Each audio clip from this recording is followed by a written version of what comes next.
Hello everybody, my name's Anthem. Welcome back to Let's Play Hearts of Iron 4, the new order as the Iberian Union. Let us continue on from where we last left off. So people were saying in the comments that we should try to maintain somewhat of a balance of power between the two Cadilos, which I mean does make sense. And we'll try to keep them as aligned as we possibly can. And people are also saying that we want to try to go for more of like a republic route than kind of keeping the status quo. Which is generally what I was kind of planning on doing anyways. I usually prefer to break the status quo in games like this, or, you know, storylines. Military factory construction speed. You know, let's go for resource gain efficiency. 287 days, a little bit expensive, but it could be, you know, a lot worse. Salazar's autobiography takes Iberia by storm. Only a week after being officially published, Salazar's new book has sold out. Demand for his inspirational personal epic has far outstripped supply, and a second production run is already being organized to cover the shortfall of copies. Reportedly, the personal perspective of the book and its inspiring life advice has found a receptive audience within the lower and middle class, and a newfound respect and sympathy for the premiere has been fostered. Not only has the Cadilo's office been inaugurated with letters of praise from across Iberia, a whole series of spontaneous patriotic celebrations have broken out in Portugal. Street parties complete with overhead banners and fireworks have clogged Lisbon's streets for several days now, having quickly assembled after the last copy sold out in the city. The same phenomenon was repeated across several larger towns. While some have suggested that this was not entirely natural, Salazar has dismissed this hearsay accusation and is content to bask in a popular acclaim being afforded to him.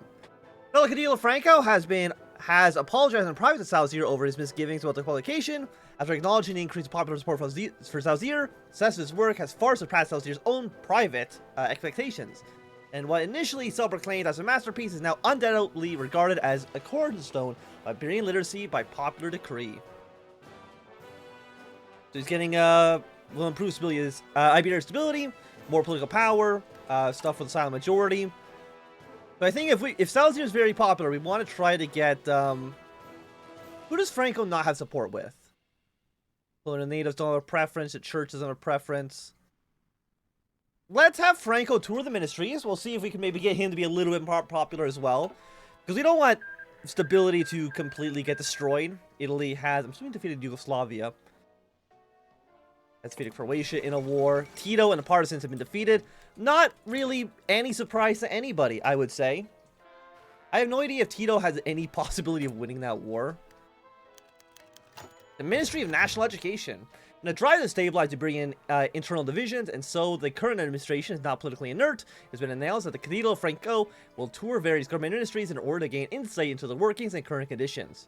Though already labeled this as a pointless and insulting PR move, something to put onto daily tabloids to distract from other more pressing news. Official statements, however, hail the proposed events as a turning point for Iberia's current political and economic fortunes, dismissing the criticism as pointless fear-mongering. The elderly dictator's first visit will be to the Education Ministry. In the run-up to the day, lobbyists have been arguing for more funding to increase Iberian standards of education, both in order to help the national economy while providing better employment opportunities, and to help the Union better compete on the global stage.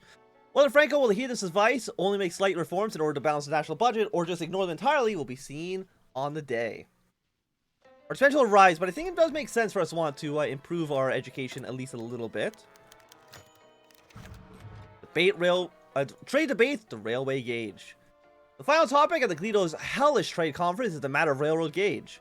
Certain obscure railroads in inner Spain are unable to support railway cars wide enough to hold standardized shipping containers. Thus, Franco argues federal funding must be granted to expand the railway tracks to a regulation length. Salazar, however, does not agree, saying that shipping maritime containers through inland Spain is useless when containers could simply be unloaded and processed on the Portuguese soil. The esoteric argument managed to last longer than any other and end in bitter indecision.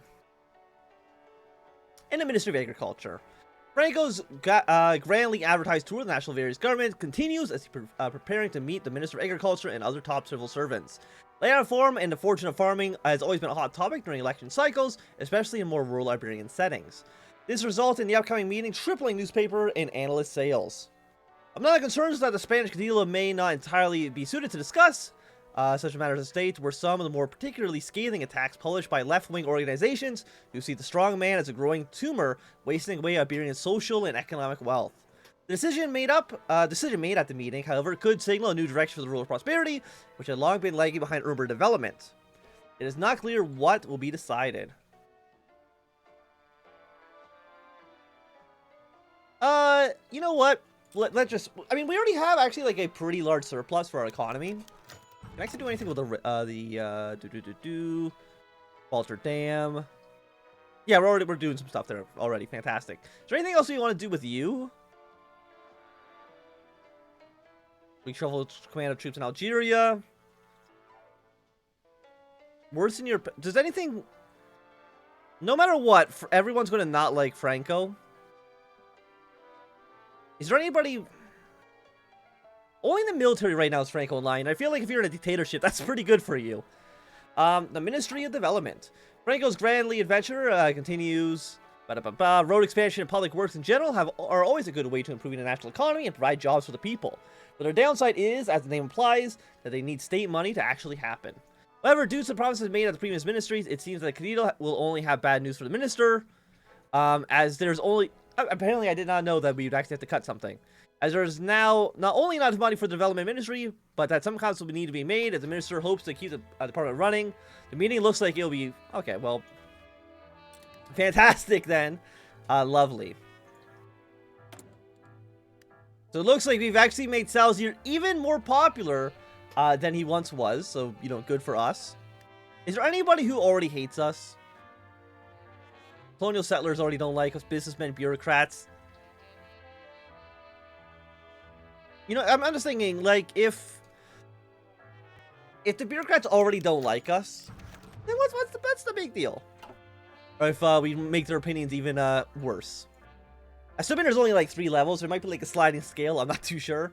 The taxation debate, foreign taxation. The conference on taxation has begun with the most crucial item on the list, namely taxing foreign assets. Iberia, due to its weak federal tax code, has a reputation as a tax haven equitable to the worst of the West Indies. In this debate, several schools of thought have clashed, with some arguing to end Iberian status as a de facto tax haven, while others believe that any taxation at all will lower investments and make the country worse off than it started. In the end, no side prevailed, and Cadillo's Franco and Salazar were split on the issue of potential tax discrimination by country of origin. I mean, this is clearly detailing that we are screwed. Help out people. Well, we're going to be talking to the United States soon. You know, let's talk to our friends in Latin America. Visiting America. Despite the relatively cold feeling with those across the Atlantic, it's important that we begin to take the steps towards creating a more amicable relationship in the future. With the triumvirate having broken apart, we must look outwards to find new trade partners as well as cementing our position as a real competitor to the Italians and the Turks. Our national priority is to meet with representatives of the Organization of Free Nations, making a trip overseas to personally discuss trade relations and to generally improve our image in the eyes of both our governments and the public. Cadillo Francisco Franco has made the final preparations and is ready to begin forging a new path for Iberia's future. The first stop on the Cadillo's tour is to the head of Washington, D.C., capital of the United States and epicenter of the OFN. From there, he shall begin our tour across the Americas and hopefully find new friendships. Okay, the Mongolian Civil War has ended. It looks like, I think Beijing maybe won, I'm not too sure. A Cadillo in the capital. Upon his arrival, Franco was greeted with a large procession of American and Iberian flags. With a huge crowd having gathered to observe the occasion, stepping out of the plane, a marching band struck up beautiful renditions of the Iberian national anthem, and pristinely uniformed men of the United States Army stood side by side with the hand-picked honor guards of the Iberian military. There, in front of hundreds of cameras and thousands of cheering spectators, Franco shook hands with none other than President Richard Nixon. For the first time, Iberian American leaders met in person, a historic moment being broadcast live on television networks in both countries.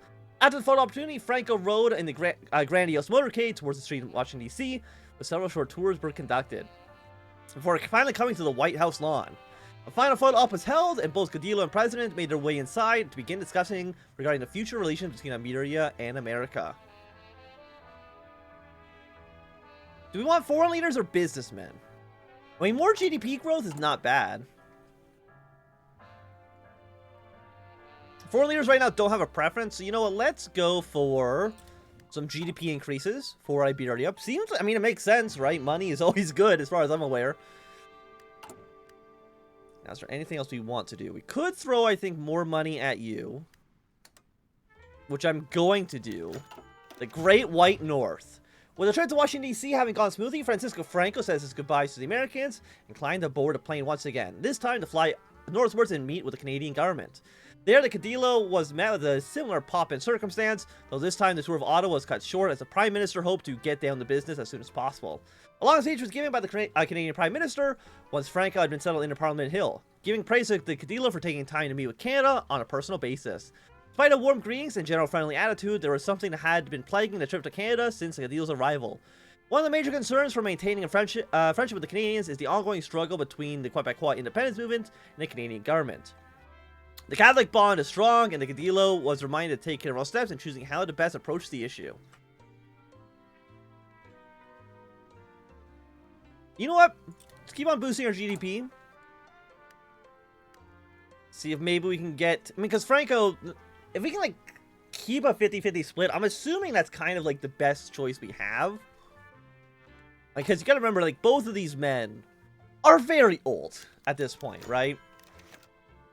Income taxation. Another dreaded topic of discussion was the potential of a federal income tax. While this is generally supported amongst the HOI4 economists recently allowed into the government, the Cadillos are still bitterly split on the issue. Salazar, ever corporatist, refuses to agree with any sort of concrete estimate on a tax amount or collection mechanism. Thus, once more, the idea sinks into the pits of the Iberian government and is forever lost.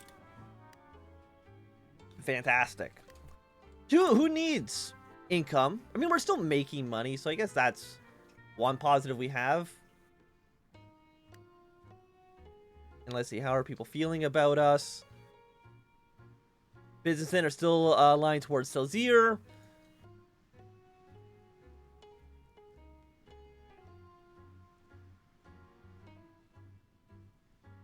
Political power goes up. Like, I'm assuming we want to do these.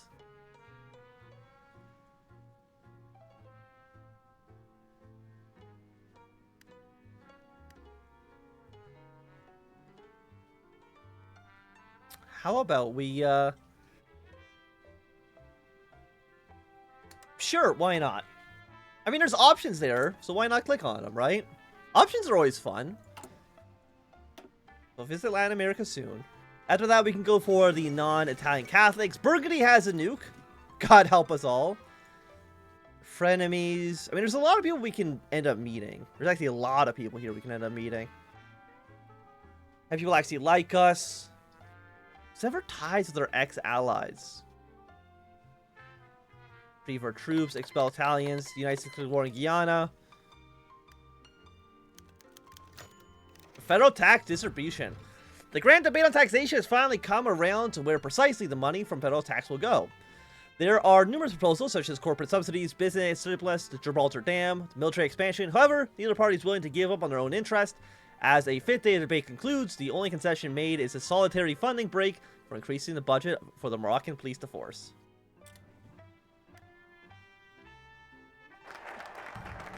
Okay, so we can go visit the Catholic nations. Let's sever ties with our ex-allies. Because we don't need them. We're better than them. Speak out against Algerian separatists. Visiting Latin America. Latin America is a region that's often ignored by the global players. But Cadillo Franco has insisted that we shall not make the same mistake. Iberia is deeply ethnically tied to the region. Their influence can be seen throughout. This puts us in a unique position when it comes to taking business and diplomacy because of shared common heritage, and thank God we don't have to use any more translators. The main countries on the agenda are Argentina, Brazil, Morocco, and Cuba, so Franco has a long journey ahead of him. It's important that we solidify our cordial relation with these nations and further our economic ties with them for the good of Iberia and the Latin world as a whole. Furthermore, we can utilize our ties with Cuba to gain influence with the OFN, should we want to do so. And I think we kind of do want to do so. Having the backing of the United States does seem like it could be useful. You know, Germany is right there. El Rio de la Plata. As far as our Latin American journey, Cadillo Franco has reached the Argentinian capital, Buenos Aires. It is obvious as soon as Franco steps foot on the plane why Buenos Aires is called the Paris of South America. Whether it is the Palace of the Congress or the Casa Rosada, the beauty of the city is a sight to be seen. And they, frankly, have us to thank for it. While traveling throughout the city, the Cadillo engaged with many local activities, such as listening to the opera in a stunning crafted Teco Colon and walking through its gorgeous botanical gardens. But enough of the pleasantries, it was time to go, come for business, and we must decide what the main purpose of our trip is. We can either talk business with the Argentinians and hope that we can strengthen our economic ties to the country, or we can meet with local Iberian community leaders. The later would show Iberians at home and abroad that the Iberian government cares about them, and we can help solidify a regime as protector of the Iberian people worldwide. I mean, right now, I don't think we need... You know what? Let's meet with the Iberians. Let's see if we can make stability. Everybody will know that Franco cares about the Iberian people. A Day of the Union. Today was a wondrous summer days as everyone across the Union enjoys a public holiday to celebrate the anniversary of our two nations being drawn together into one mighty whole. Cadillo Franco gave a rousing speech for an adoring crowd in both Portuguese and Spanish. At the same time, the elderly Cadillo Salazar has appeared and gave a speech calling for all peoples of Iberia to throw themselves into the great task of restoring the greatness Iberia once held. Okay, with the business in Argentina concluded, it's time for Franco to go to Brazil and visit the capital city of Rio de Janeiro. Once the court of Portuguese brothers, Rio has been somewhat deteriorated since the days of the Braganza dynasty. The slums they call favelas are a blight on the city's otherwise beautiful skyline, and even though the tour guide kept Cadillo far away from them, their effect on the city's aura was measurable. Nevertheless, beauty still shone in the city with Franco's visit to the impressive Banco Nacional, one of the largest libraries in the world, and the Paco de São Cristóvão, the beautiful crafted old imperial palace of the Bragazas. The Bragazas. Once the tour is concluded, it's time for the Cadillo to decide what the focus of the trip should be. Should we talk to... Okay, so basically the same... I know, no, slightly different. We can either talk to business with the Brazilians or meet the president. Talking business with the Brazilians has the potential to yield many rewards, as their possession for a vast array of natural resources, with a decent industry sector to go with it. And improving ties between our nations could bring in riches of the Amazon to Iberia. Once again, meeting with the... On the other hand, meeting with the president would help improve diplomatic ties with the Brazilians. I think here we'll go for more business proposals, get more money out of it. Is there anything we can do also with the dam? Throw money at the problem. Back in Nueva España. Now it's time for Cadillo Franco to visit the oldest capital city in Latin America, Mexico City. Ever since we built it 4 centuries ago, Spanish influence can be seen in all areas of the bustling metropolis.